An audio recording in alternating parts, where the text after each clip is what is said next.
You've been hearing us talk about imperial yeast for a while now, and that's because we absolutely love this stuff. With 200 billion cells in each pitch-right pouch, we rarely even need to make starters these days. Unfortunately, not everybody has the access to imperial yeast those of us out here on the West Coast do, because they're based out of Portland, Oregon. But things are about to change. Imperial Yeast is excited to announce the opening of their East Coast location, which is huge for those who want the freshest yeast possible with the best pitch rates, but brew on the other side of the country. They're going to start by offering their four most popular strains, A38 Juice, A07 Flagship, L13 Global, and GO3 Dieter, with the goal of providing their full lineup of yeast by mid-2021. So start your planning now at imperialyeast.com.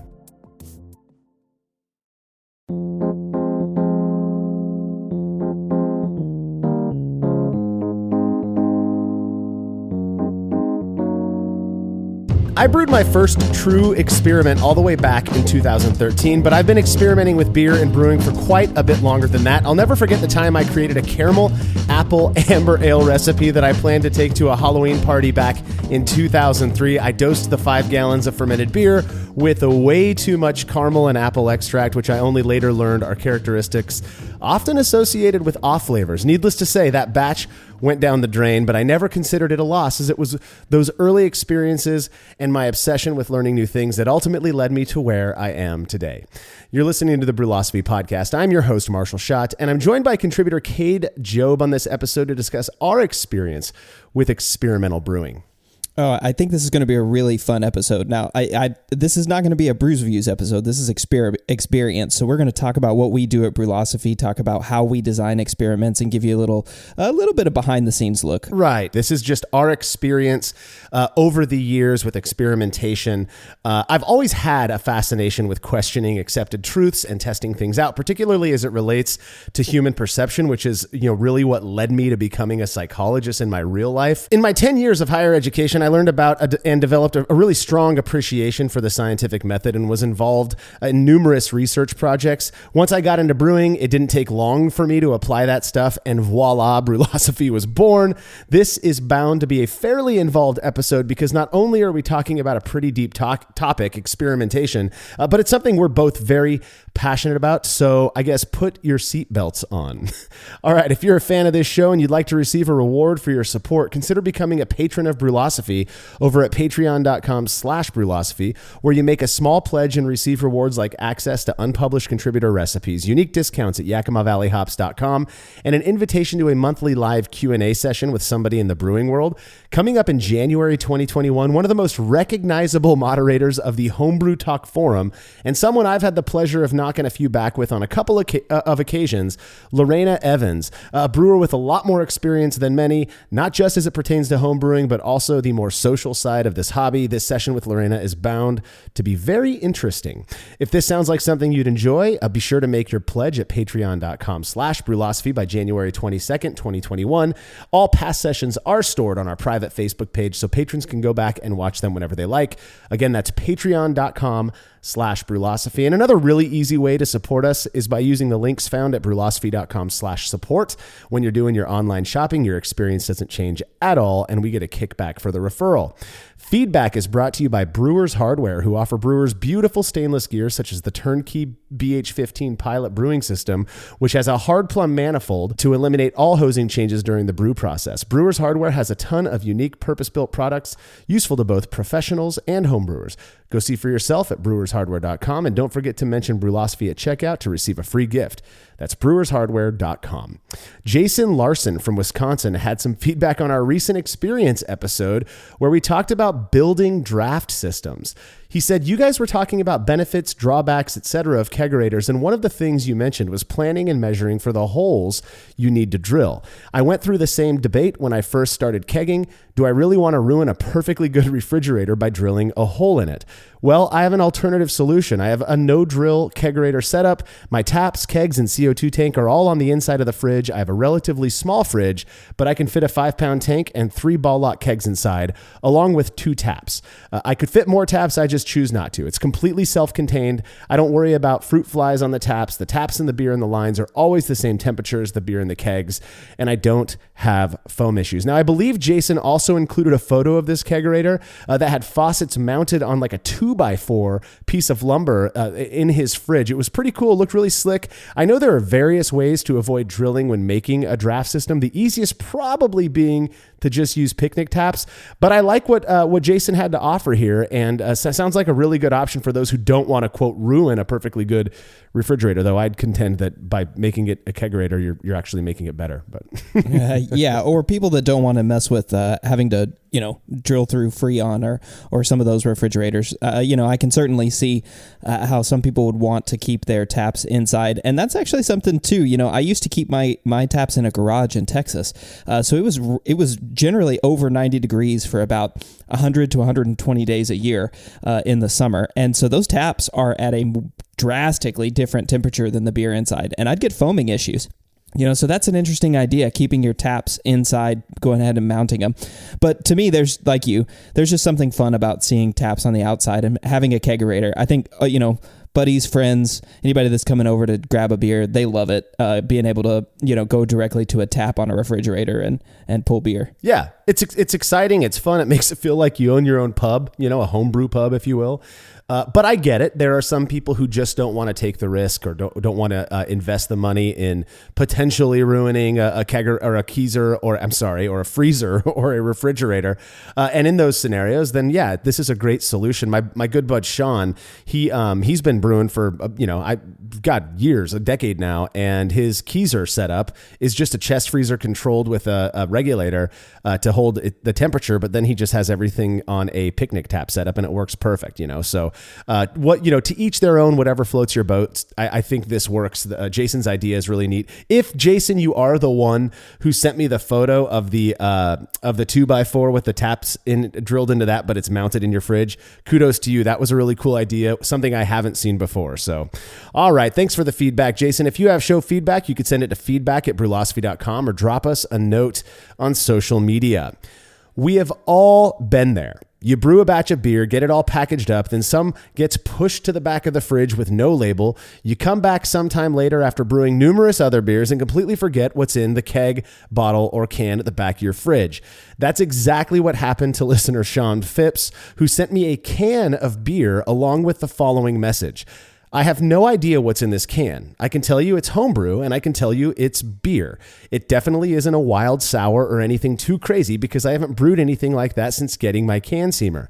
Based on the timeline, I have some ideas about what it might be, but to be honest, I'm looking forward to the surprise of finding out myself what's in there based on Jersey and Tim's review. 1 minute beer review with Jersey and Tim.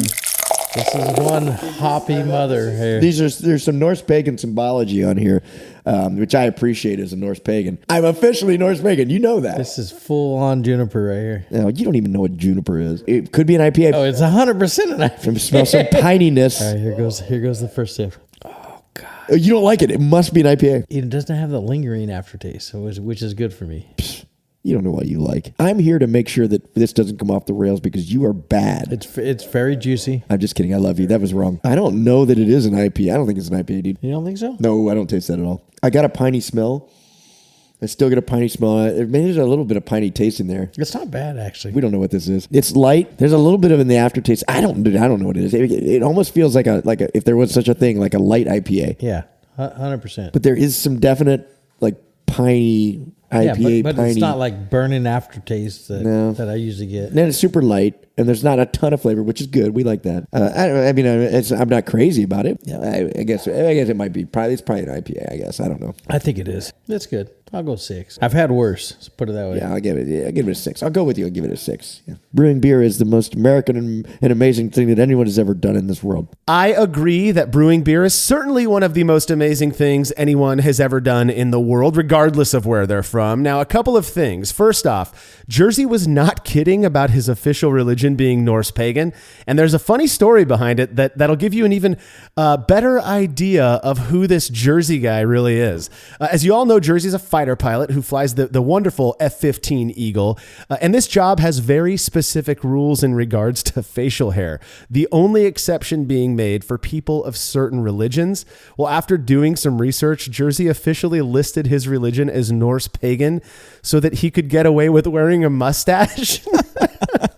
Are you kidding me? I'm dead serious. That is fantastic. That is Jersey. That's just who this guy is. I know. It's so funny. He was so proud of the fact that his official religion was listed as Norse pagan.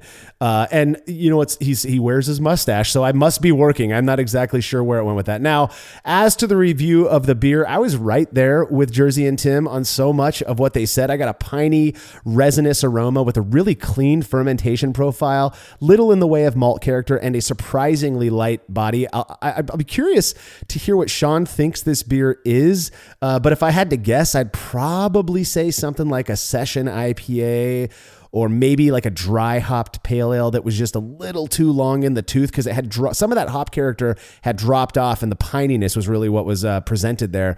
Not the best beer in the world, but I drank the whole sample. Nice. I mean, I wonder if he can put it back together. Based on this review and based on what you tasted, you know, if he can just reverse engineer and go, oh yeah, it was this one, looking back at his recipes. But, you know, the other thing I'll say is, Timmy, you need to start saying grapefruit instead of juniper. I promise you'll sound smarter if you do it. Just totally say grapefruit instead of juniper, and you'll be much better. So I get where you're coming from with that, Cade, but I'm pretty convinced that what he experiences as juniper is just bitter pine character. And I don't, maybe a little bit of the grapefruit thing, but I didn't get much grapefruit in this beer. And I've had a lot of, you know, Cascade Centennial hopped grapefruit bombs. This one didn't have that too much at least. But there was a very resinous pine thing that both of them picked up. And I just wonder if that's not what he's misinterpreting. Either way, I really do appreciate Sean sending this beer. And I thought that was a really fun experiment. And I'd wager Sean probably knows what this damn beer is. That's my guess. So, well, if you'd like to have your beer or any other fermented beverage you feel like sending in, reviewed by Jersey and Tim, you can email me, Marshall@Brülosophy.com, and we'll get you all set up. We've got to cut to a quick break to give a little love to our sponsors. When we get back, our experience with brewing experiments.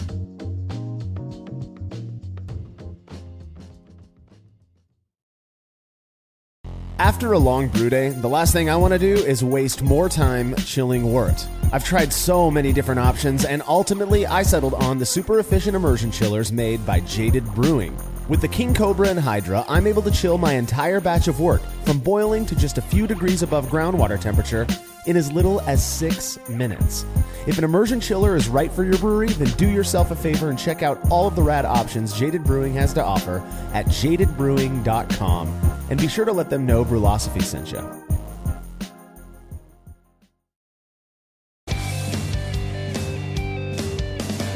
Compact and simple to use with a small footprint for brewing indoors, the Grainfather makes it easy for you to brew professional quality beers at home. The Grainfather is an all-in-one brewing system that lets you brew all-grain beer in a single, compact stainless steel unit. It uses an electric heating element and pump to maintain a constant temperature and to circulate the wort during the mashing and cooling stages. It also comes with a counterflow chiller to reduce chilling times and produce high-quality wort. And now, with the addition of their conical fermenter, the Grainfather takes things one step further by offering homebrewers state-of-the-art temperature-controlled fermentation just like commercial breweries use. And with the Grainfather Recipe Creator and Connect app, you can easily design a recipe, sync your brewing system with your phone, and then just sit back and relax as the app takes over and assures that you maintain your scheduled mash temps and boil schedule. Head to Grainfather.com to purchase your all-in-one brewing system today and to sign up for their free recipe creator tool. Once more, head on over to Grainfather.com, that's Grainfather.com, and get started today.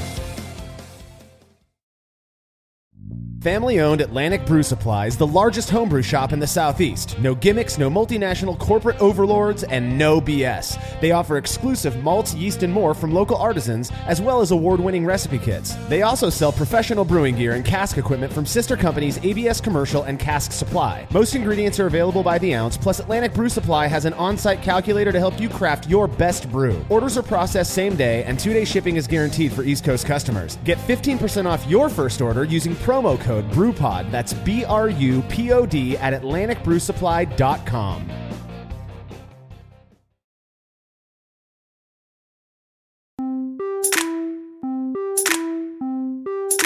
Experimentation has come to mean a lot of things. From a more layman's perspective, it could be as simple as just trying something new, whereas the more scientifically inclined are going to view any form of experimentation as requiring a more stringent approach. For the sake of keeping this as uncomplicated as possible, we've broken down brewing experimentation into two main categories. The first of which we refer to as a practical experimentation. And I think it deserves a little bit of time or a little bit of focus for the purposes of this episode. We are going to focus more on the other type of experiments, what we do more here at Brülosophy. But in my mind, practical experimentation is something, you've been brewing your single 5-gallon batches for a couple of years. You've got a couple of tried and true recipes that you really love, but maybe a new hop came out and you want to see how that hop plays in this beer that you've got a pretty good understanding of. So you pick up that hop and you swap out some other hop variety for this. And then you just kind of give your own personal review of it when that beer's done. To me, that is a form of experimentation. There are no controls. It's very subjective. You're just kind of basing it off of your own thoughts and your own palate, but it is experimental to the extent that you're trying something new. Yeah, I think you can tell how much you and I like experimentation whenever we start off the episode talking about how we define experimentation differently, or at least in two different ways. But yeah, practical experimentation being the top part. We'll spend a little bit of time on that, but like you said, comparative experimentation's where we'll spend more of our time. But yeah, practical experimentation. This is how pretty much every homebrewer I know got started doing experiments. And it's so easy to do, right? If you have any interest in doing a homebrew experiment, practical experimentation is something you can do. All it is changing a hop in a recipe or changing yeast or doing anything like that. It's it's meaningful for you as a home brewer. Yeah. But it's not. You're not trying to prove or disprove a hypothesis. You don't have to worry about statistics. It's just, do you taste a difference in this beer or does what you did make the beer better than the last batch? I like to think of it sort of as like iterative experimentation. I mean, Yes. I know I've done a bunch of stuff, especially I've talked a lot about my Kolsch recipe that I really love. I've brewed that, at least a dozen times. I've kept the same recipe the last 4 or 5 times I've done it, but that means I brewed it 8 different ways. Right. Before. Right. Yeah. So practical experimentation is really cool and it is a lot of fun. It's so much fun to do. I think it's what keeps a lot of us interested in homebrewing. It's, in fact, for me, it's a part of what makes being able to brew in my garage so fun, is that you get to try these new things out. You get to see what you think about new processes. A perfect example from my own experience is the advent of Tiny Bottom Pale Ale.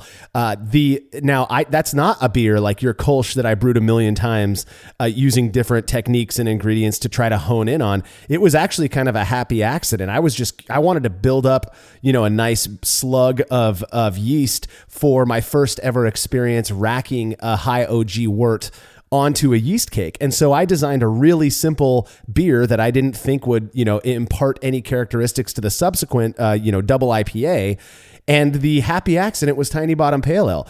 If it weren't for my willingness to experiment with this process of pitching onto a yeast cake, I would never have discovered that recipe, which is kind of this hybrid English-American pale ale thing that doesn't have any of your citrusy hops that you expect in a standard American pale ale.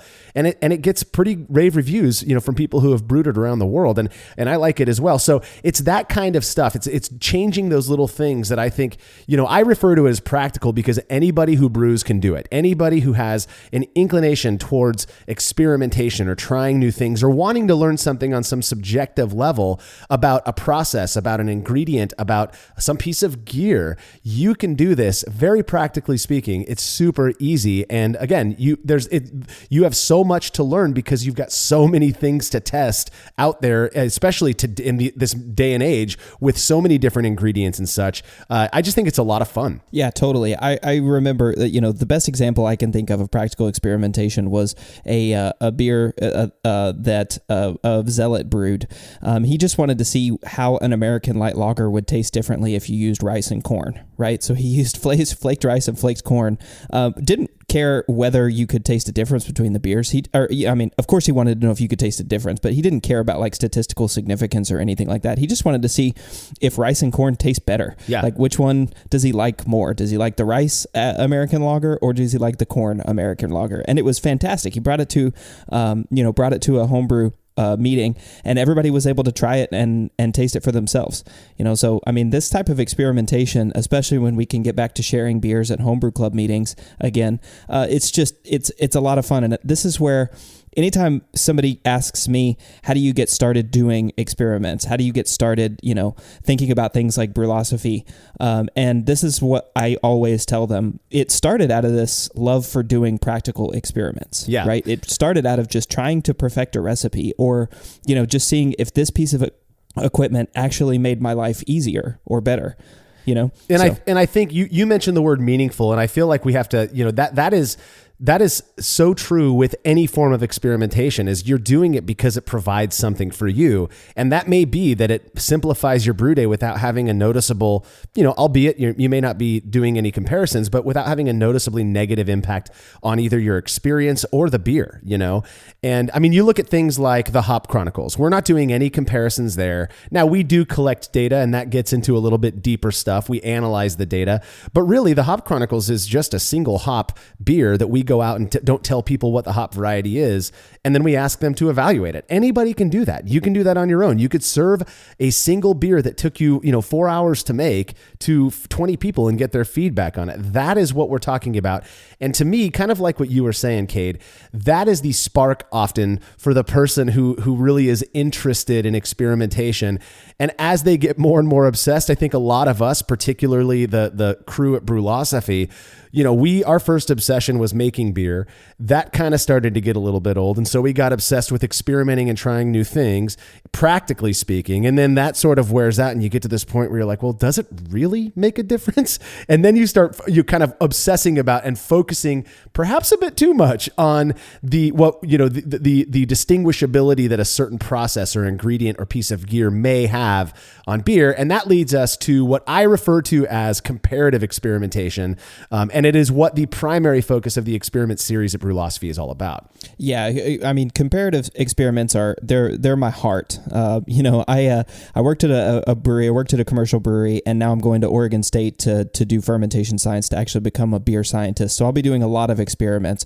But what we're doing at Brülosophy, this comparative experiment idea, this is really my heart. So I love this and I love talking about this. But comparative experiments are comparing two beers against each other, but doing so in a way that provides unbiased results. Now, that's a lot to unpack. And since, Marshall, you started Brülosophy, I think I'll let you take it from here. Yeah. So, the thing that inspired me in my first, as I started to kind of delve into the experimentation thing, I'm a psychologist who has a fascination. And by fascination, I mean, perhaps the more appropriate word is I'm neurotically obsessed with perception. I just think it's so interesting that a human being who has pretty much, for the most part, similar objective, measurable traits as I do might perceive something differently based purely on what? Experience, past experience, expectations, stuff like that. And so my idea with when I started experimenting on my own, doing these comparative experiments, was sensory analysis, was the sensory thing. How are people perceiving this stuff? And, in the beginning, my thought was, I remember as I was kind of designing my first experiment, my first true comparative experiment where I brewed 2 batches side by side at the same time, tried to keep everything under control. My thought was, I cannot wait to see how bad, for example, racking all of the trub to the fermentation vessel from the kettle makes a beer. I mean, that was I trusted the I don't want to call it dogma the entire show, but I trusted what I'd read and what I'd learned as being true. And so the experimentation that I was doing was really not in order to prove or disprove anything. It was for me to see why people don't do these certain things. Where did this idea come from? And lo and behold, what we started finding is, as people who have been around long enough, or paid attention to Brülosophy for long enough, I guess, what we've found is that was not necessarily the case, right? That a lot of these things that we've been taught, at least when you isolate this variable, may not necessarily hold true, at least based on the expectation that we've developed off of what we've been taught. So my over probably in the first 6 to 12 months of Brülosophy being an actual thing, we had to kind of hone our tone, our approach, because I've got all of this training in science. I've run numerous I've been a part of psychological research projects. I've written numerous papers. I've done all of that. And I kind of pulled from that, wanting not to necessarily prove anything as much as it is to learn something or potentially reveal something interesting about a specific brewing variable. Now, huge bonus if our findings improve or otherwise, make the brewing experience or beer better. Yeah, for sure. And to me, that's really what it's all about, is seeing if our findings can improve our beer, can improve our, mine or other people's brewing experience.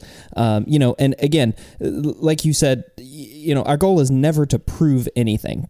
Right. I like nothing that we do. And you'll never hear us say that because we had a result in one experiment that now you need to do something totally different with the way that you brew beer. Right. Right. You will never hear us say that. And that's not the point of a comparative beer experiment. To me, it also speaks to sort of control. Right. So the difference between comparative and practical to me is we set up controls. That's right. Whenever we're doing at Brülosophy, we're making sure that we're brewing at the same time if we're doing dual boils, or we're making sure that we're isolating variables and things like that. And we'll talk about that a little bit more, in a minute. But that aspect of that the importance of control is really important. We're not doing this in a lab with lab controls, but we do take efforts to make sure that there's, so that there aren't any other, let's call them extraneous variables, right, that are affecting or altering the results. And so I think that's an important thing to keep in mind when you start thinking about doing comparative experiments, is how can I control to make sure that nothing else is influencing the results? Absolutely. And I think that's where a lot of people look at what we do, and I'll be frank here, and they wonder, why are we so nuts? Why do we do this? It's also an area where I think a lot of people question our ability to maintain such controls. I was brewing with Casey from Imperial Yeast, I believe it was last year, and we were doing an experiment batch, and she commented at the end, "My goodness, I did not realize how serious you guys took making sure everything you do for these beers is the same," and that's kind of the science nerd in all of us, and why there's not 100 Brülosophy crew members. We've got to make sure that we're all on the same page with this and doing everything to our ability to make sure that the any differences that are perceived in these beers are best explained by the variable being manipulated. Now, just a quick comment. Again, we are doing sensory analysis. We are not, lab scientists who are running everything through, machine, all the various types of machines to test out whether there's tiny differences in certain chemicals or anything like that. Our main goal, and this is by choice, is can people perceive a difference when tasting these beers side by side or in a triangle test? So that is what the experiment project is all about, is sensory analysis. And I feel like there are people out there who read a result and us saying that people weren't able or were able to reliably distinguish these beers, and then they take that as us saying that there was objectively no difference or there was objectively some difference. That's not necessarily the case. What we're saying is, when in this particular set of people with this particular variable and this particular style of beer, they were able to taste the difference. We're going to talk a little bit more about how we go about reporting that in a bit. But again, just our goal is never to change anybody's mind. It's not to prove anything. It's just to learn more about this thing that we love so much. So when we start talking about designing an experiment, there is always a point where, at least with us, and it's a very important part of it, at least in my opinion, Cade, I'll be curious what you think. It's so important to, before we do anything, to consult with each other, with the goal being to make sure that our ideas aren't isolated and on their own, and perhaps we're missing something. So we get the opinions of 6, 7 other guys saying what they think would be the best way to approach testing out a specific variable. Yeah, and I mean, this is so important, right? I mean, like you said, six or seven other people looking at what you're pitching in terms of doing an experiment, and that's 6 or 7 other people that are looking to see if there are holes or if there are other variables that are being introduced, and sometimes even like suggesting better ways to isolate a specific variable. But it's a difficult process. I mean, people don't know exactly what goes on behind the scenes. I'll share a little bit of an anecdote here. So my first experiment that I ever pitched got struck down by the crew. And we still haven't brewed it. We are going to brew a version of it. But the first experiment that I ever pitched was using lactose and adding when to add lactose, whether being at the fermenter level at the boil or at the fermenter. And it got struck down because at the time I didn't have the ability to do a second boil. I had a 10-gallon system, but I didn't have the ability to do boils back to back. So it got struck down for that. And then we started looking into it a little bit more, and we haven't done a lactose experiment. Now it's on the list. Don't worry, we'll get to it eventually. But without the other guys looking at this going, hey, wait a minute, you can't do that variable because you can't isolate the variable. I wouldn't have been able to control and produce actually a good result on that experiment. So this part, consulting with the crew, and it can definitely be a ringer sometimes. That's what I was going to say, Cade, is what's one of our biggest rules when it comes to consultation about an experiment? No butt hurt. No butt hurt, man. And that's the thing is science doesn't care about your feelings. That's like a popular meme on t-shirts and stuff these days, but it's so true. And if I go into something with some sort of an emotional attachment to this variable or this idea that I came up with, then it's going to hurt my feelings if somebody calls me out. We can't stand for that because we want to make sure that what we're doing is the best approach possible. That's not to say that we don't make mistakes. That's not to say that there might not be a better way. But by the time we get this kernel of an experiment planned, we want to make sure that it's as close to perfect as possible. I'm not saying that to pat ourselves on the back or anything like that. Just that the consultation piece of coming up with a good experiment, and this is not just Brülosophy. You consult in any experimental or scientific field because you need to know what you're doing, and other people are valuable. And I feel like by doing that, I've consulted with people outside of Brülosophy even when it comes to certain experimentation. We wouldn't know what a vitality starter was if it weren't for me consulting with Colin Kaminsky. I mean, he's who I heard of that from, and so having those kinds of chats, we do learn more and we're able to put more to the test.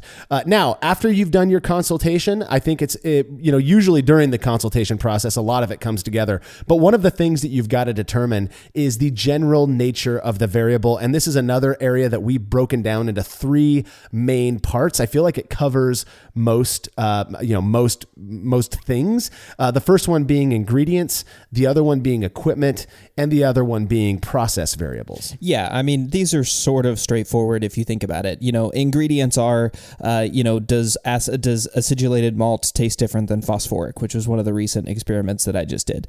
Those are straightforward for the most part. There is some question about when to add the ingredient and all that sort of stuff. But, it sort of makes sense to categorize these things this way. Actually, let me take a step back too. The actual categorization of ingredient, equipment, and process, I think, is important too, because that also helps us isolate what we're looking at. Absolutely. Right? And why we're looking at it. So you'll see whenever we write an article on Brülosophy, you'll see an introduction that'll talk about why this is important, why people are doing this ingredient or adding it this way, or using this equipment for this purpose, or this process for this purpose, and then we test it and then provide our discussion and analysis. But that's how we sort of approach everything. And it makes a lot of sense in terms of being able to categorize what it is we're doing and what's the purpose of the experiment. That helps us then design what controls we're going to put in, how to best design the experiment, what style is the best for that if you're going to test that, or what brewing setup is best. For example, I'll say sometimes it's not just a matter of having a dual boil or a 10-gallon system. It may be, hey, we want for this experiment, you need to do, fly sparge versus batch sparge. So you need to have an ability to have, 2 mash tuns available for each batch. Right. So all that stuff sort of goes into it. And that's what helps us whenever we're designing and making these experiments. Yeah, no, I couldn't agree more. And again, knowing if determining right up front, where does this variable fall in? Obviously, if you're doing a grain comparison, that's an ingredient experiment. If you're doing different types of fermentation vessels, that's going to be equipment one. Our primary focus, I think, because it's so difficult for others to approach, are the process variables, and that's stuff like mash temperature, fermentation temperature, mash pH, stuff like that. And again, that does require quite a bit of an investment, not just in time but in money. You've got to build 2 absolutely identical brewing systems so that you can rule out any extraneous variables that might come into play. If you're mashing one in a brew in a bag and you're mashing another one in a converted cooler MLT, well, there's your variable. You can't go off comparing other stuff doing that. If you're already introducing that variable, those may very well produce different results.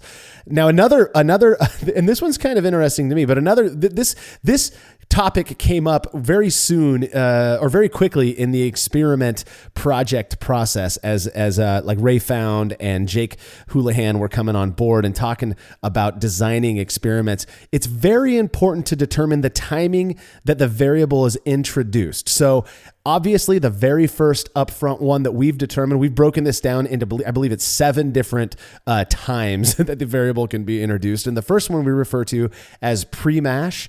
And this is going to require dual batches. You got to have the ability to do, starting from the very beginning, to do 2 completely separate batches at around the same time. And an example of this would be something like fineness of grain crush, which we have done. You can't do that one and anywhere past the boil, for example. You have to do that from the very beginning, which again requires that investment in time. You have to be committed to wanting to see if fineness of grain crush produces a perceptible difference in beer. Yeah, exactly. So this is kind of what I was talking about earlier too with the lactose experiment. If I wanted to do it, add 1 into a boil, I can't put that all in 10 gallons and then split it out, right? You've totally, that wouldn't work. The experiment wouldn't work because you've added, the lactose in the boil. So you have to have a dual boil. But we split it, like you said, pre-mash, this pre-mash, and then we do mash, boil, post-boil, fermentation, and post-fermentation.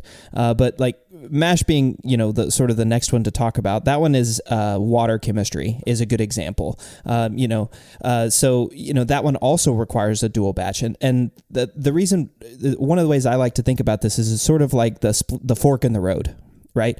We're talking about a water chemistry variable, that's from the first time that the water hits the grain, right? That's the chemistry of the water as it hits the grain. So that means the 2 places that you're having the grain, that's where the fork in the road is. From that point on, everything has to be identical but parallel. Right? They can't cross back at any point. If they cross back, then you've eliminated the experiment. Yeah, that's such a great way to think about it. Identical but parallel. So you're doing them with the only difference being, for example, water chemistry. Another one is mash temperature. Obviously, you can't make 2 different mash temp beers post mash. You have to have the ability to do 2 mashes at the same time. Now, one might argue, well, how about you do 1 batch, get that one all done, and then come back and do, for example, mash temperature, just mash it differently. Well, then, now you're separated by 3 to 4, maybe even more hours. And what impact might that be having, on the beer? Who knows? Time, we know that age has an impact. So just in order to keep things as controlled as possible, we do dual batches side by side for those when the timing of the variable is pre-mash, mash, and even for the boil. Now, if you're introducing the variable during the boil, you obviously requires dual boils. So you have to have the ability to boil two things in the same exact kettles using the same exact energy source. But you could get away with doing a single large mash, making sure that if you're not doing a no sparge, but you're doing a batch sparge or a fly sparge, that you are homogenizing that wort prior to splitting it, making sure that you're getting the exact same amount of sweet wort in the kettle or in the kettles, as it were, before you proceed on with the boil. Because again, keep everything identical but parallel. So that a good example of a boil variable would be something like kettle fining, boil vigor, or boiling with the lid on. Those are all things that we've tested. And again, the variable is introduced during the boil. There are also, and this is where I feel like we start to get into where the standard person who's not as crazy as us, wants to go out, doesn't feel like building out two identical systems, can really start doing some fun and comparative experimentation here. Post-boil variables, one great example being the no-chill method. These require dual fermentation, which I think most people can get away with. They can be a single mash and a single boil. So it's basically like brewing a standard beer that you normally would. And then once that wort is chilled, you rack it into two identical fermentation vessels. This one is neat too, because you can brew your standard, 6 gallon, 21 liter batch or whatever, and just split it into smaller fermentation vessels and introduce your variable there. You could do yeast comparisons is a good example of post boil. You could do fermentation temperature, all of that stuff very easily just after the boil. Yeah, exactly. And, the after the boil too, like you said, it requires dual fermentation. And that's the same for what we consider fermentation variables too. So that's if you're introducing the variable during fermentation. So, you could still have a single mash and a single boil, but you do require that dual fermentation. An example of fermentation is biotransformation. So or when to add dry hops, or for example, an experiment that I did was just dry hop saturation levels. Those are fermentation experiments. And that's sort of where I started whenever I was doing my experiments. This is something that I think is pretty easy for people to do, right? If you're looking to do comparison experiments, this is sort of at fermentation. That's where I start to think this is what you can plug into your home brewery. Most people have a carboy or two, or can get two carboys, that are identical. So this is where you can really start to change things. Comparing a yeast comparison, or like we said, doing different levels of hops during fermentation. Those are all things that you can start to do at this point. Absolutely. And I would say the same is true for post-fermentation variables. And again, it starts to get devil's in the details here. Post-fermentation, the way that we view it is stuff like gelatin fining. So fermentation is complete, but you're interested in looking at how some process, or even it could be an ingredient. It could be an equipment variable. You could rack into different kegs. You could do bottles versus kegging, but that is post fermentation. Fermentation's done. Everything got hit with the same yeast, all of that stuff. It may require dual fermentation, though. If you have a really large fermentation vessel and you're doing something after the fermentation step, you could get away with fermenting out that beer and then racking them into two different things, or packaging them with a different ingredient. Again, ample opportunities there for anybody interested in experimentation to get their feet wet doing this. Now, kind of a sub, I guess, level of post fermentation. That area would be post packaging, and this is a weird one. There's not very many variables that at least that we've tested that I would classify as post package. Though things like carbonation methods or storage temperature, we've done that one. Does shipping beer have an impact on the characteristics of that beer compared to one that was never shipped? That kind of stuff. It does require dual packaging if that is where the variable is introduced. But again, this is one that can be a single batch all the way through till after fermentation, and then you introduce the variable at some other time. The thing is, though, you want to make sure that everything is identical as possible up until the point where you introduce the variable. And I know we've said that a lot. It's because I feel like that is one of the most important things if you are trying to learn something about a specific variable. Yeah, exactly. You know, I mean, thinking about this timing, thinking about when you're adding the variable, that's also super important. You know, so we talked about, you know, how we go through sort of this consultation method, consultation where we talk to the other guys, we determine, you know, what the nature of the variable is going to be, an ingredient, equipment, or process, and then we discuss timing, you know, timing of the introduction of the variable.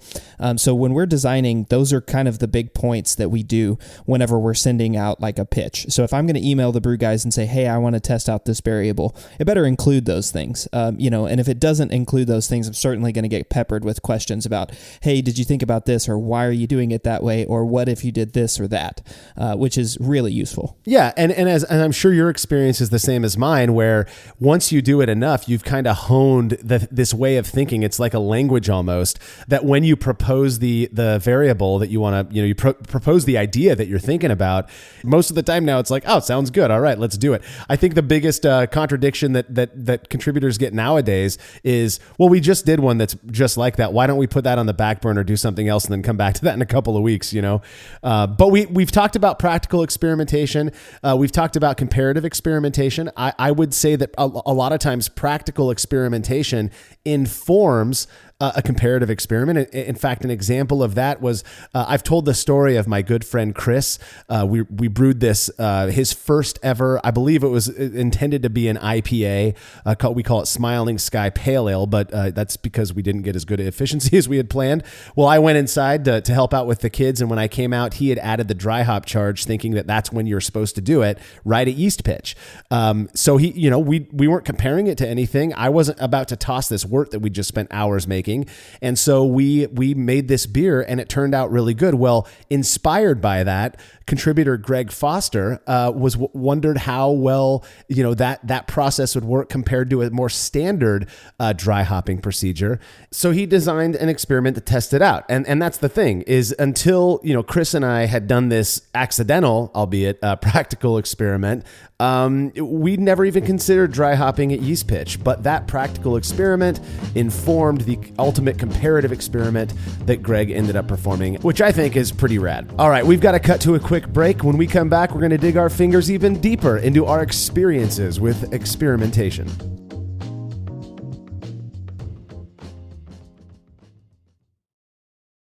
The brew in a bag method has blown up over the last few years, and in that time, it's become very clear that not all bags are created equal. For the best BIAB experience, you have got to go with the Brew Bag. Made from high-quality, food-safe polyester, the Brew Bag is available in both 210 micron for standard brew in a bag, as well as 400 micron, which works beautifully for all-in-one recirculating systems. I've been a Brew Bag user for years and wouldn't brew without it. Head over to brewinabag.com to get the fabric filter that works for you, and use promo code TBP17 at checkout to receive a discount. Again, that's brewinabag.com.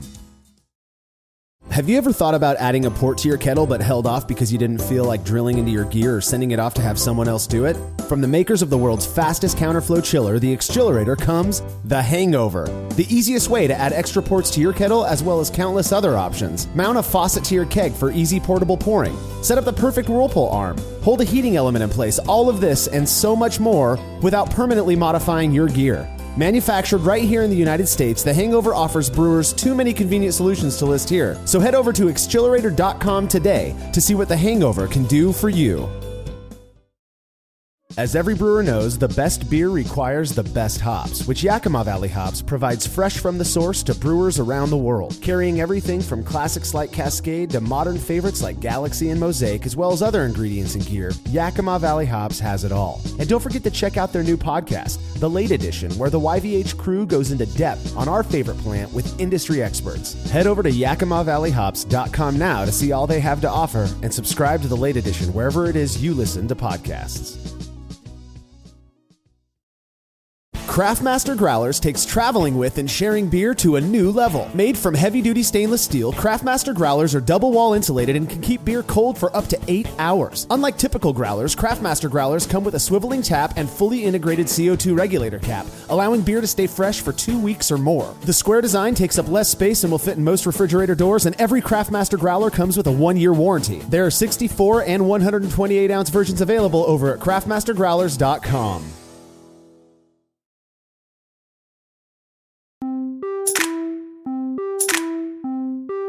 So we spent the last segment talking about different types of brewing experimentation, how we approach designing experiments here at Brülosophy.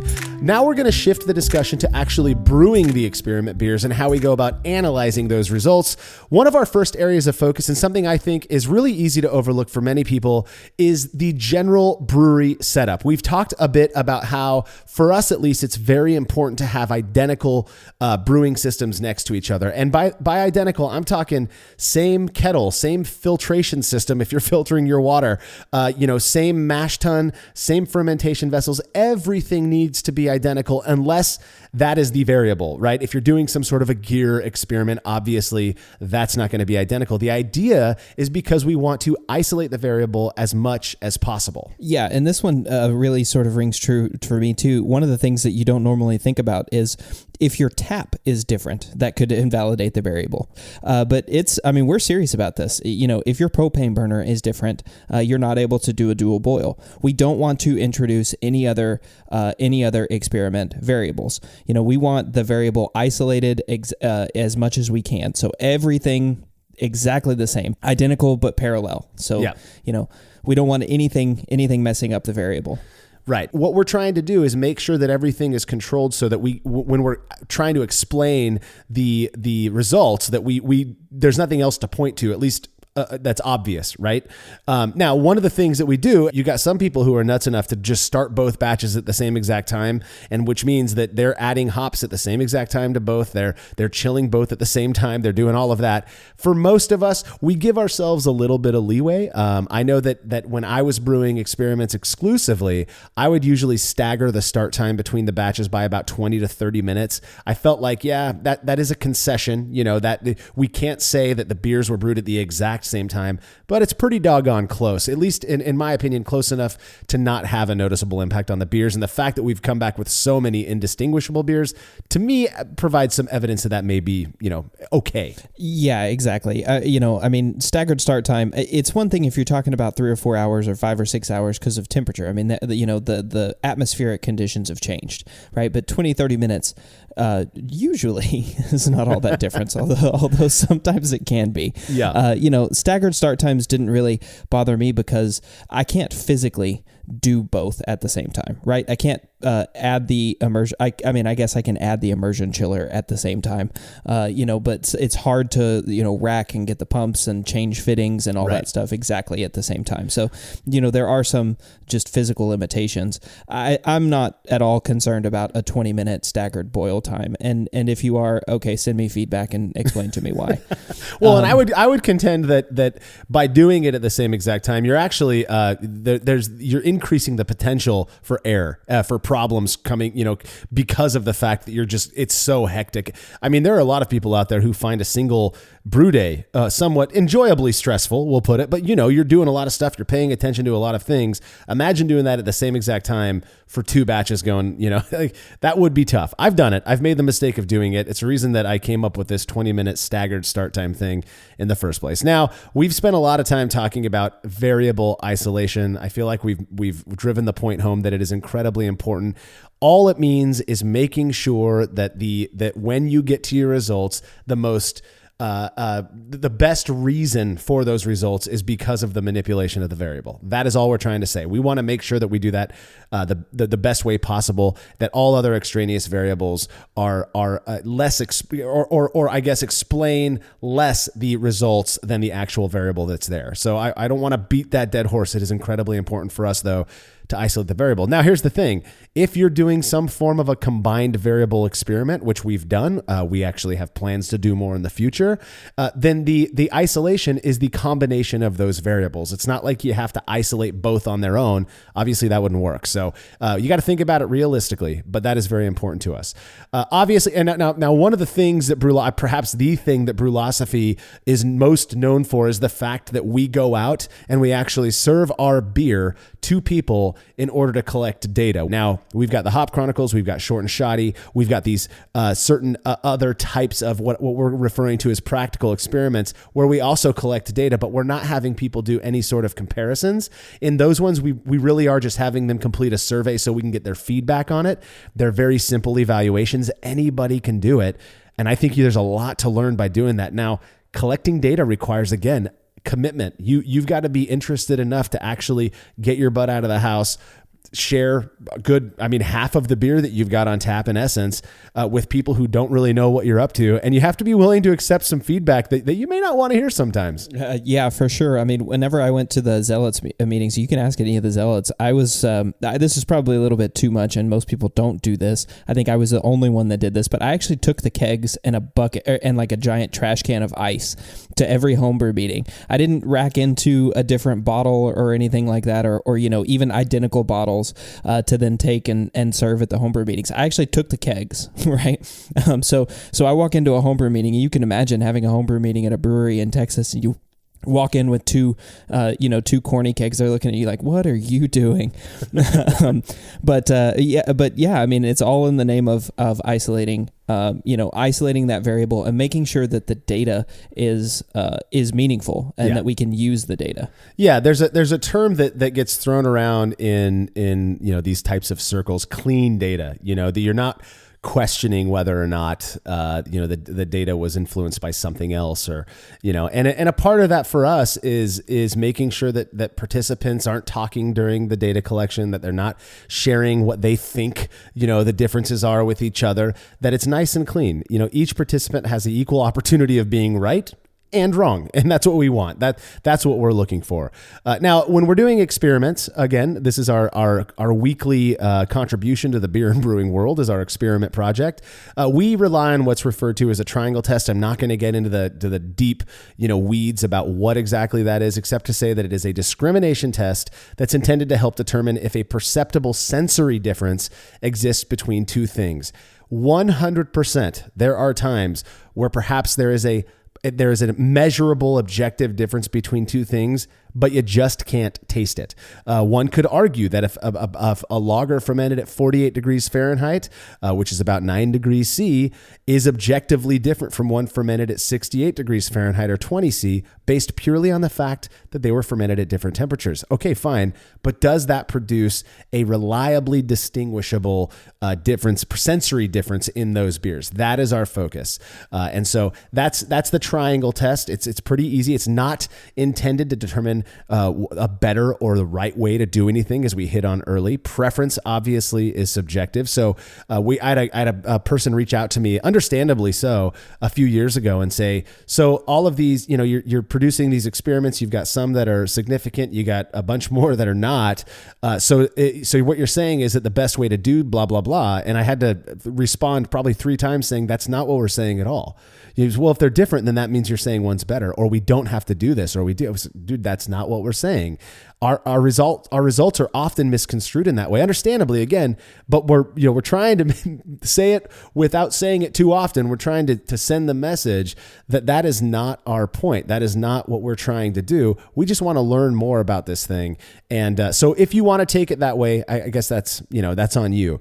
But preference is completely subjective, and drive that point home. That is, we are not telling you what you should or should not like. Right. Again, we're not trying to say that you have to do this. We're not doing prescriptive science, right? We're not telling you how you need to brew based on the results of our experiment. All we're looking to see is do these two beers taste different? Yeah. Right? Based on the variable that we isolated, do these two beers taste different? That's it. From a sensory perspective. And, the main way that we do this, and this is what I think is most important about the way that Brülosophy's done this, is this concept of blindness. Yeah. Right? We talked about it at the beginning, but we want to make sure that all of the participants are not biased. So they are unaware of the variable and usually don't even have any idea what the beer style is. I mean, I know, for example, whenever I was serving beers, people would go, "Oh, what you got?" And what you got? And I would always say, "I've got beer." Yeah. And they say, "Well, what kind is it?" And I would say, "I can't tell you." And they would always look at me with sort of quizzical eyes going, "What do you mean you can't tell me?" And I was like, "Well, if I told you,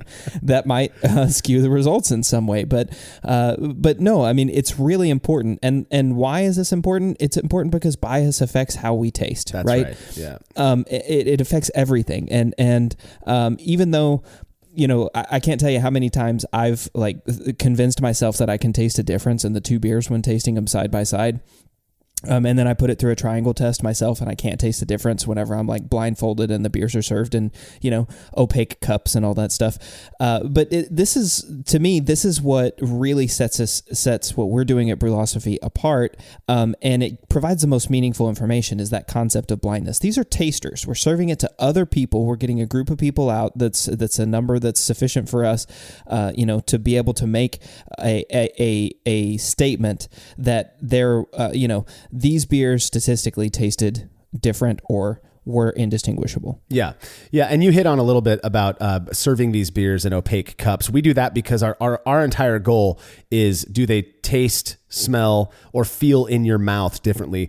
If they look different, we don't care if people can perceive an appearance difference. I mean, if you do, fine. But that we don't want that to give anything away. And like you said, bias impacts perception, and what we see hugely biases us. So that's another way for us to kind of suspend that form of bias. Now, there is, just a quick aside, there is some, and I feel like it's a valid argument, but there are some people out there who think that we should be telling the participants what the variable is and explaining how that might impact the beer. Now, when I first heard that, I thought, you just want to see more significant results. I get it, whatever. But as I thought about it, as I talked to other people about it, it sort of makes sense to me. If I'm doing there are so many variables in brewing. If I'm unable to kind of hone in what I'm supposed to be looking for, maybe it is easy to miss what the difference in the beers are. If I knew, let's use fermentation temperature of lagers, for example. If somebody were to come to me and tell me, hey, I got this triangle test I want you to take. One of the beers was fermented at 68 degrees. The other one was fermented at 50 degrees, your traditional lager fermentation temperature. Pick the one out that's different in this lineup. And then they explained to me, you might expect the warm one to have more esters, a fruity thing going on. The cooler one should be, traditionally should be cleaner. That gives me the ability to kind of focus my attention on those potential differences rather than having this really broad, I don't know what's different between them, perspective. Now, there's an argument to be made for total blindness, and that's why we do that. It's the industry standard. I've talked to so many sensory scientists who are like, you cannot tell them what the what the variable is, that it goes against everything that's right and good in sensory science. But I don't know. I feel like it might be worthy to go back and repeat some of the more interesting experiments we've done, but keeping people or telling people what the variable is and what they might expect because of that variable. Well, yeah, that's interesting because that's something that we discuss from time to time, and this is something that we talk about. First of all, I want to say that point. This has been brought up several times just since I've been at Brülosophy, which is going on 2 years. I know, man. That's kind of cool. But yeah, we talk about that, about, whether we should, quote, train our tasting panel, right? In the industry, there are a lot of times where you train your tasting panel because you want to be able to detect diacetyl. Right. So you need to have intense training, and you need to be able to tell if a beer does or does not have diacetyl. Right. And so if a variable itself is, does this variable increase the diacetyl, or one of the things about doing this variable is that there's an increased diacetyl component to the beer at the end, or increased chance of diacetyl. Then it would be interesting to have people that can really taste diacetyl, right? Yeah. So that's certainly one side of the argument. The other side of the argument is, are people who are taking diacetyl training drinking beer, right? Are those the main ones? Are those the main people that are drinking beer? Are those your consumers? Yeah. Yeah. And the answer is frequently going to be no. Although yes, home brewers who have diacetyl training are drinking beers and frequenting breweries and such like that. But most of the people that are out there drinking beer don't have any sort of off flavor tasting or panels. So. Yes, I understand that, and I think you can go either way, and I think some variables maybe lend themselves to one way or the other. Yeah. But I like participant blindness, and that's something that's really important to me because it tells me you didn't know anything about this beer, you don't know the style, you don't know what the variable is. You're just given a triangle with 3 beers, and you have to try to pick the one. You're given 2 beers that are same, one's different. Right. You don't know which one's different, and you just have to pick that one that's different. That's a really simple ask, and it's a really interesting and unique result that you get out of it. And I think the reason that we've never we've done a couple side projects where after we've collected our normal data, we'll inform another group about what the variable is just to see. And to be honest, the two that we've done, I was looking at the results, they're the same. I mean, people still weren't able to tell them apart. So that sort of speaks to blindness being probably the best practices way to do things, and the nice thing about maintaining utter blindness in these is then there's no other potential explanation for why people got it right. You especially on significant experiments, to me, it gives them a little bit more power. I mean, these tasters were completely blind, and yet still, a good enough number of them were able to identify the unique sample for us to say that it does really seem to have an impact, at least in this scenario. Now, one of the other things that we do that's fairly unique in the brewing world is we actually run this data from the triangle test through a statistical analysis. I'm not going to bore you with all of the crazy details, just to say that we do use what's called a one-tailed binomial proportions test, which is a statistical procedure. I'm reading this that is specifically designed to be used with smaller sample sizes. We get so many comments about, 20 people, that's nowhere near enough. I get it. I'd love to get 100. I'd love for somebody out there to take the reins and get 100 people to do a triangle test as well. It's not as easy as you think. And so we've consulted with multiple statisticians on this one of them being Dr. Justin Angavara, who holds a PhD in statistics. He's the one who helped us to kind of hone the stat that we use. And we're confident enough, at least, that at 20 people, and with COVID, we're doing 10 per brewer, so things are a little bit different, but that at 20 participants minimum, we're able to get a meaningful result from the triangle test. For those who are interested, it takes the total number of participants and those who identified the unique sample in the triangle test, then spits out a number that provides some indication as to whether those correct selections were more likely due to an actual difference between the beers or random chance. That number is referred to as the ever controversial p-value. Now we've chosen a threshold of 0.05, which is pretty standard in the food and beverage industry. The p-value gives us information on the likelihood that any differences noted by the tasters are due to chance or the impact of the variable being tested. So when you see a p-value, if it's lower than 0.05, that's our threshold that we've chosen to stick with. It would seem like it's less likely random chance is the reason why people chose the odd beer out. Obviously, there are false positives, there are false negatives, and that's why a replication is so important. Yeah, so, with p-values, that 0.05 threshold, we get a lot of crap for that, which is fine. I saw a comment on Reddit the other day that was, I think the calculated p-value was like 0.063 or something like that, which is close to 0.5, but still higher than 0.5, which means we didn't reach the statistical significance level that we wanted. And the commenter was like, there's virtually no difference between 0.05 and 0.06. So you might as well just picked this arbitrary number and your results are meaningless. Well, that's not how it works. Okay. You're right that 0.05 is not all that different than 0.06, but you have to pick a point, and you have to be consistent with that point, right? We're not trying to cure cancer. That's right. We don't need a 0.001, p-value or chance of false positive, right? I mean, we don't need to make sure that there's absolutely no chance that we're wrong, right? And I think we would be the first ones to admit, hey, we might be wrong, right? This is just one data point. Again, we're not proving anything by this science, or by what we're doing here. But I think it's really, I think it's important to pick a standard, to pick a threshold, and to stick with it. And that's why we've chosen 0.05, and that's why I think we should stay with it. But And to your point, people are more. This isn't cancer curing. This is beer. This is just beer. People are more than welcome to choose a different threshold if they so choose. If you want to see more significant experiments, choose a 0.10. P-value. If that's what you want, it's your brewing. If you want to see less significant experiments, go 0.001. Who cares? Do what you want. We've stuck with the industry standard.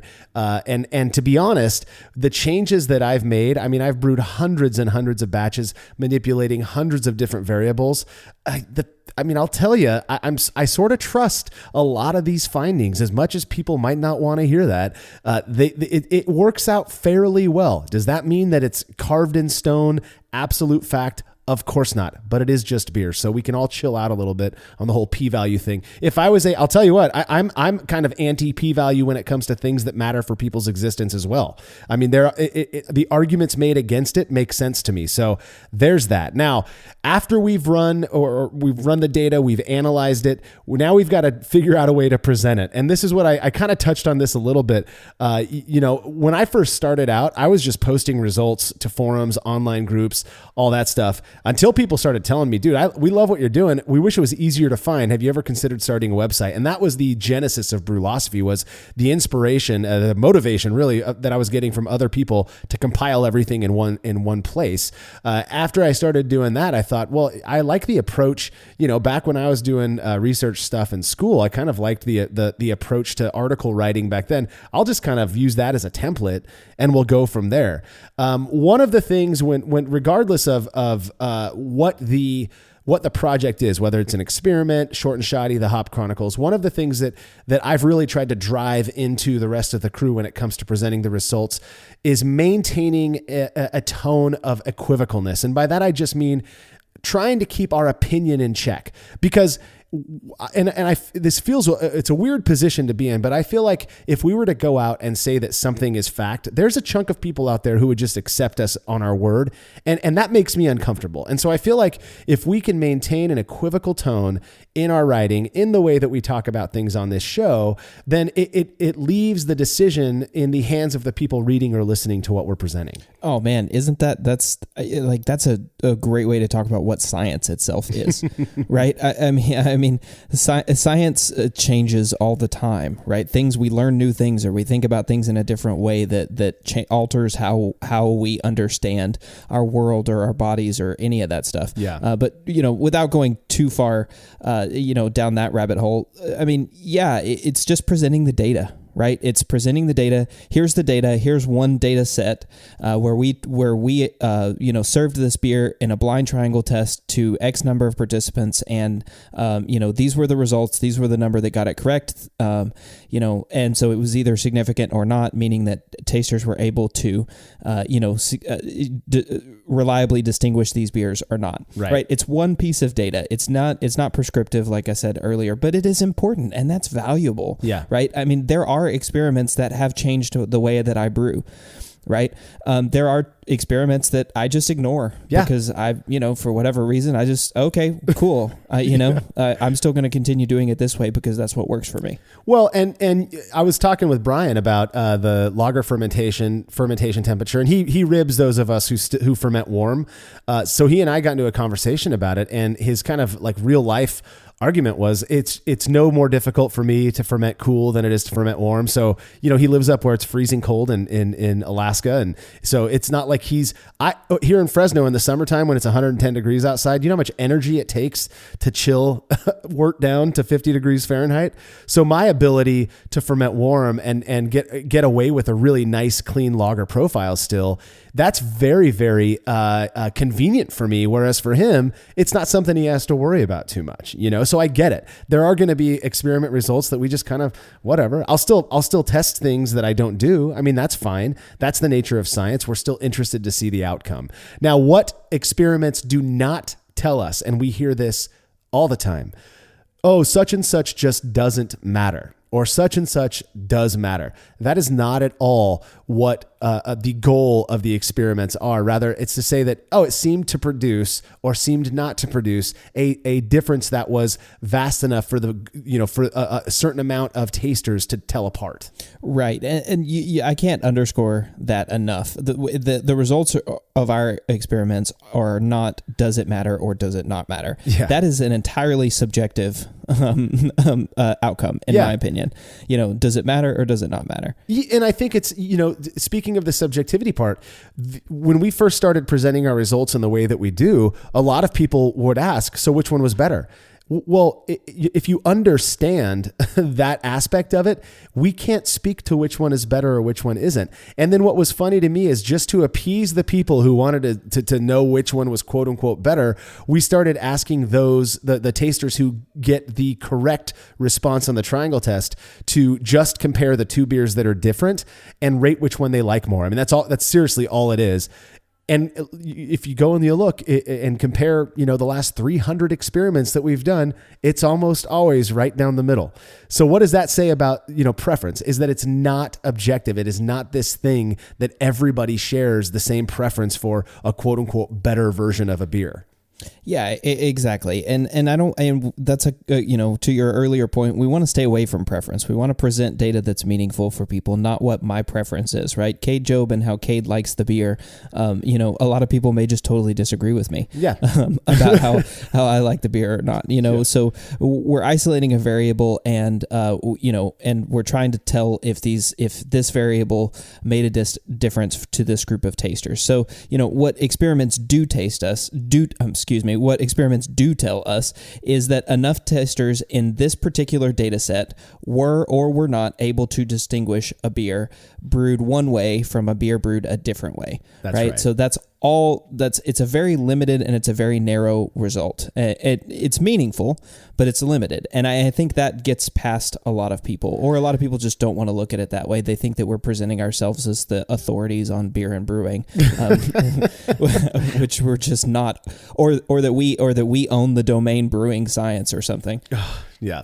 Well, and another, the beautiful thing about these types of results is that you can digest the information however you choose. I mean, if you want to accept it as the authoritative call on a specific variable, by all means do it. I disagree with you, but go ahead. But really what's neat is that you can take this data, you can go and look at other similar experiments that we've done and kind of compile your own idea and say, well, I'm going to try these new things now. Maybe I'm not as anxious approaching a 20-minute mash, as I might have been without this data showing that it doesn't seem to matter. And so there is that. Also, a comment I wanted to make, confirmation bias, boy, we really do seek those things that confirm our beliefs. And I get that I am very, very deep in the brewing world. Boy, have I never seen it stronger in anywhere else. People really, really want to believe that the time that they're investing in oftentimes pretty complicated and convoluted processes matter, that they are having an impact. Otherwise, why am I doing it, right? And so when we present a piece of data that says, well, maybe, I don't know, people couldn't tell these apart when we did it that way compared to when we did it a much easier, simpler way, I can understand why that might be a bit frustrating to read, right? I mean, you've spent all of this time building out a rig and investing all of this time in a specific way to brew, and then here come these guys saying it doesn't seem to matter too much. I mean, I get it a little bit. Well, yeah, sure. I mean, I think there's always people that are going to tell you that the way that they brew is better. Okay, that's fine. That's great. I'm glad that you do that. But that confirmation bias is really strong. And, again, I'd say two things is one, that's you're kind of misinterpreting our results there. We're not saying that it does or doesn't matter, right? So you can still brew it exactly the way that you do. All we're doing is providing one data point. But the other side of that coin is that's really useful information for those people that don't want to go do it the same way that you've been doing it, right? Or that want to do it differently, or that, for commercial brewers want to do something different and have a different spin on a beer, right? If we get something that's significant and we know it tastes different, that doesn't mean one beer is better than the other, right? It means this variable contributed to a difference that these tasters were able to distinguish, right? That's meaningful. That's cool. So, hey, maybe I'll warm ferment a lager because I want this lager to taste fruitier or whatever, if it was significant, I mean, depending on the yeast strain and all that sort of stuff. But, that's valuable information. And, people do love to, show you how they're right about their brewing experience, right? And I think there's value in that, right? There's value in learning from other people and emulating the ways of people who are brewing beer that you like, and going after and following what they want to do. Like we talk all the time about what commercial brewers are doing versus what home brewers are doing, and how home brewers try to make their systems more and more like commercial brewers because that's how commercial brewers produce beer, right? Commercial brewers have different reasons and purposes for doing things the way that they're doing than home brewers, but so doing it just because a commercial brewer does it that way isn't necessarily a good idea for a home brewer, and vice versa. But all that stuff is to say the results are meaningful and they're interesting, right? Yeah. And if you take it just at the face value of the information that we're giving you and don't try to attach any additional significance to it, haha, pun, the results that we get here is fascinating, right? It's really fascinating and it's really useful in a brewing perspective, both at a commercial and a home brewing level. Well, ultimately, and this is the way I think about it, is if you don't trust or even just disagree with one of our results, that's completely fine. It doesn't hurt our feelings if you ignore it. Sometimes we ignore our own results, even though we report on them. Our point isn't to change anybody's mind or behavior in any way. Do what you want, let others do what they want, and carry on with a smile. That is the beauty of brewing. All right, Cade, that's all I've got on experimental brewing. Any final thoughts from you? No, I hope some people are encouraged to go out and start doing some experiments, though, after listening to this. Yeah. And again, I cannot emphasize the importance of consultation. Consult with people. If you want to reach out to us, we tend to stay pretty busy, but we'll try to get back to you as quickly as you can. We'll be happy to try to help you hone your own experiment. Now, don't forget, you can keep up with all of our science-y antics over at Brülosophy.com. The Brülosophy podcast is made possible by the generous support of our sponsors as well as all of our rad listeners. We seriously could not do this without you. Cheers to everyone who has subscribed and left a review of our show. It makes a huge difference. If you haven't yet, please consider doing so. Head over to Brülosophy.com/support to view a list of ways you can easily help us to continue producing this podcast. If you want a reward for your support, visit Patreon.com/Brülosophy. Thanks again for listening. We'll be back next week with another episode of the Brülosophy podcast. Until then, think beer. Start off the morning with some hot tea, lemon and honey cause it soothes my throat. Put some herb in the bowl, yeah, it's homegrown. Ain't gotta go through the middleman no more.